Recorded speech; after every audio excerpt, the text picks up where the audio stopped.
Maria, great to see you. Always nice to come out to the zoo and have a chance to talk to you. Yes. Today we're here to talk about Born in China, which is the new Disney nature film. But Maria is not associated with the film, but of course she knows so much about these beautiful pandas that we have at the Toronto Zoo. And I have to say, I remember when they came here. It's what, 3 years already? Yeah, 2013. Yeah, and what an amazing thing. When they came here, it was the biggest thing to happen to the Toronto Zoo. Tell me a little bit about that. The arrival of the pandas was incredible because of what a lot of people don't realize, all the work that went into permits, et cetera, and getting them here. It's not a matter of just putting them on a plane and flying them here. So it was pretty amazing when they actually landed. It was like everyone just kind of went, okay, I can't believe they're actually here. Obviously, Harper at the time, our Prime Minister, was there to greet them. So I think pandas, not only were they amazing to represent endangered or vulnerable species in the wild, but also just political goodwill. Yeah. Now, what is it about pandas that we just all love? Like, we all just want to cuddle them, even though they're dangerous, but we all just want to hug them. I mean, Justin Trudeau got to hug one, for goodness sake. Yes, it has to do with the fact that they look like a cuddly bear. They are wild animals, though, and can be dangerous. They are bears after all. But I think it's that black and white coloring, and also the size of their heads. People are kind of attracted to this big, beautiful, round little head.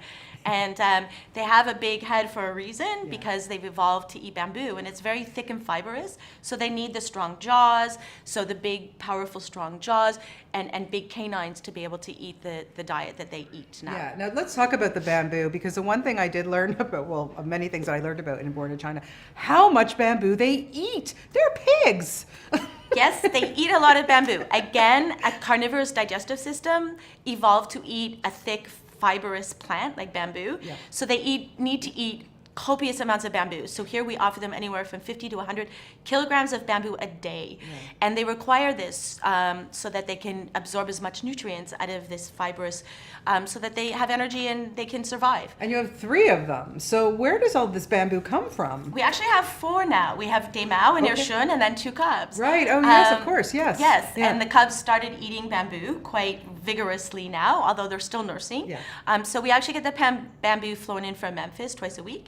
And then we also get supplemental shipments from Cincinnati. Great, great. Now, another thing too is what I saw in the film, which was so adorable, that when a baby cub is born, of course, I mean, any animal, I mean, a mother is going to be very protective. But as we went on and got a little bit older, they're very clumsy.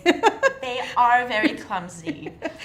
So we totally observed that with Zhai Panpan and Zhai Yuewei. They're born very, very small, the size of a stick of butter, and then as they grow, their protection mechanism in the wild, once they leave the den, is to be able to climb trees and avoid predators. So they have to try to learn to climb trees very quickly, but they're very clumsy, and there's a lot of falling. And when we had our cubs and they started exploring and going out, it was just kind of like this. Yikes, they're falling again. But their bones don't fuse 100% until they're older, so they're kind of just very rubbery. So no injuries, they just kind of bounce when they fall and get back up and try to climb back up again. Right. What was the most interesting or fascinating thing that you found out about the pandas, maybe as you've gotten to know them over the years, that you maybe didn't know before they came to the zoo? They're very picky. Okay. So as much as they like bamboo, you can't just feed them any bamboo. Oh, interesting. So they're very, very picky eaters, but they're also very, very playful. And it's amazing, Mao, our male, who's in the foreground, he loves to toboggan.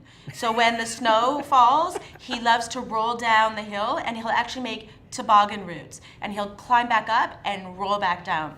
And seeing Ershin with the cubs now, very playful, they like roll around and play and wrestle with each other.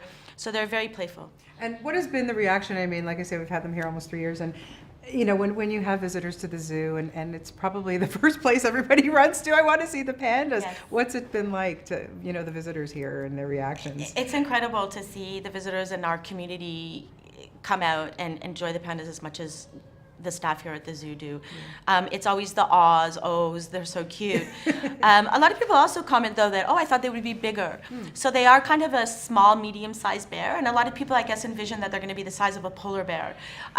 So a lot of people just kind of go, I thought they were bigger. But it's obviously the cute factor.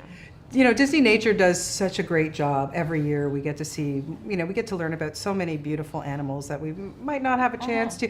And I know you've seen the film. What was your reaction to it? And also for me, just the way that they put a story together about these animals, and it makes us believe that this is really what these animals are thinking and doing. How do you feel about watching these films? I think Disneynature does an amazing job to show biodiversity on this planet. So they're showing some vulnerable and endangered species in their own natural habitat, which the majority of people would not ever be able to see in their lifetime. And it fits really closely with the Toronto Zoo's strategic plan in that we strive to save species and their habitats. So being able to show biodiversity and the Toronto Zoo trying to save biodiversity, I just think they do an amazing job of trying to impart animals, and some of the footage they got was unbelievable. Yeah. To get snow leopard footage in the wild, let alone just snow leopards, but snow leopards and cubs and hunting in the wild is incredible. Those filmmakers sat for many, many hours. Yeah, and just lastly, what can people do if they want to participate or give money or whatever, just to save endangered species? Yes, so it's very important, as I mentioned, the snub-nose, this monkey, the snow leopard, endangered. Giant pandas were endangered, but downlisted vulnerable. Good conservation story, but not out of the woods. A lot of these species inhabit mountain alpine forests, so climate change is going to be a huge issue moving forward with saving their habitat. So people need to do as much as they can to prevent climate change. So recycle, don't idle your car, be really, really conscious consumers.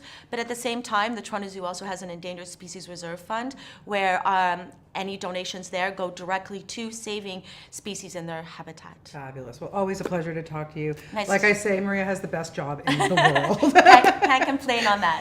Thank you so much. Thank you very much.